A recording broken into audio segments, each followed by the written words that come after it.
Hello again. This is our 6th video about the O Antiphons. These are special antiphons that are given to us in the 8 days before Christmas. They're meditations on the person of Jesus with titles that are drawn from the Scriptures. Today our antiphon is, O King of the nations and their desire, the cornerstone making both one, come and save the human race, which you fashioned from clay.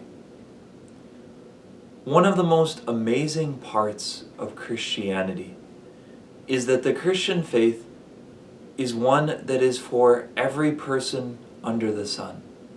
That Jesus calls all of us, all people, to follow Him. And that's true for you who are watching it, and it's true for me, and it's true for the Muslim people that live in Iraq. It's true for the people that live in the jungles of Brazil and on the plains of Africa. It's true for the Hindus. It's true for the Chinese communists. That ultimately, Jesus is the desire and the goal of every longing heart. We experience this so often in our lives. It's easy to live in a material world and at Christmas time to think about all of these things that we desire and all these things that we want. To think about gifts and maybe giving and some ways of reaching out to other people. And yet ultimately all of those things fall short. Even good relationships and friends and family, which are wonderful treasures and part of the tremendous grace of God. Even they can't satisfy every longing in our heart. Because you see, deep within us, God has planted a seed of the eternal. Nothing in this world satisfies us. We long for heaven. We long for something that is lasting. We long for love that embraces all of our weakness, that knows who we are.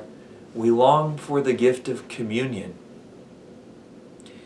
This communion is found in Jesus, the desire of every nation.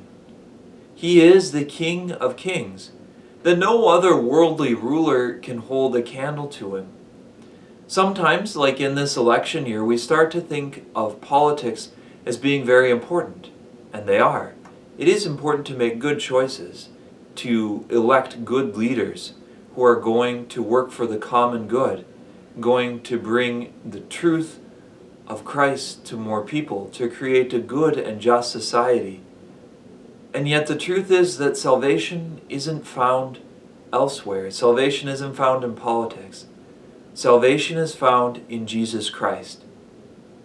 He comes to save us and to call us to be a part of His kingdom, to live and to serve and to follow Him, to seek Him as the desire of our hearts, that we can be saved. Because the truth is that there will come a day when our bodies are reduced to nothing. We were made out of dust, and unto dust we shall return. And yet, we know that our earthly life isn't our end, that God has called us to Himself, that if we follow the deep desire in our heart, if we respond to the grace that God is giving us, if we open our hearts to the seed of the eternal that He has planted there, then He will draw us to Himself. For His promise is, those who seek find Him. So many in our world are lost and face challenges. So many in our world are confused or in a place of darkness. So many in our world have forgotten that the deepest longing of their heart is for Christ.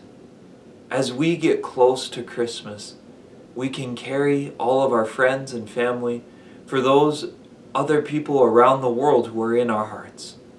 We can carry them all close to Jesus and bring them with us as we come to adore Christ the Lord, as we open our hearts to Him. We can pray that He would work with the Holy Spirit to draw their hearts to Himself, that He would work within them so that they can discover Jesus, the Messiah, the King of kings and the desire of every longing heart.